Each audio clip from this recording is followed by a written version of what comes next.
Normally നമ്മൾ baby massage start ചെയ്യേണ്ടത് അവരുടെ പൊക്കിൾക്കൊടി വീണതിന് ശേഷമാണ്. അതിനു മുന്നേ ഒരു ജെന്റിൽ വൈപ്പിംഗ് ആണ് നമ്മൾ കൊടുക്കേണ്ടത്. കാരണം അതിന് എന്തെങ്കിലും ഓയിലൊക്കെ ചെന്നിട്ട് പഴുപ്പോ കാര്യങ്ങളോ വരാനുള്ള ചാൻസസ് കൂടുതലാണ്. സോ ആഫ്റ്റർ അംബിലിക്കൽ കോഡ് പൊക്കിൾക്കൊടി വിട്ടതിന് ശേഷമാണ് നമ്മൾ ചെയ്യുന്നത്. അതുപോലെ തന്നെ നമ്മൾ എന്തെങ്കിലും മെഡിക്കൽ കണ്ടീഷൻസ് ഉണ്ടെങ്കിൽ പീഡിയാട്രീഷ്യൻ്റെ അപ്രൂവലോടുകൂടി മാത്രമേ ബേബി മസാജും സ്റ്റാർട്ട് ചെയ്യാറുള്ളൂ.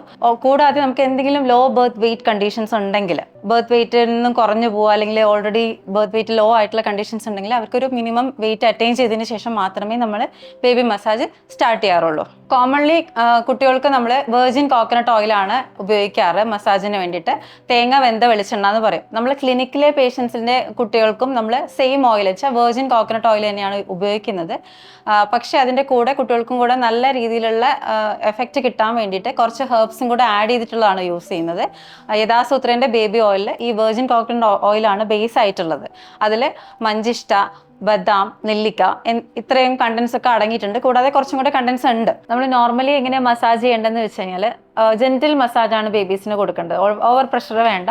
All over the body gently apply ചെയ്യുക. മലർത്തിയിട്ട് ചെയ്യുക, കമഴ്ത്തിയിട്ട് ചെയ്യുക, ഹെഡിലും സർക്കുലർ മോഷനിൽ അപ്ലൈ ചെയ്യുക, ജോയിൻസിലും സർക്കുലർ മോഷനിൽ അപ്ലൈ ചെയ്യുക.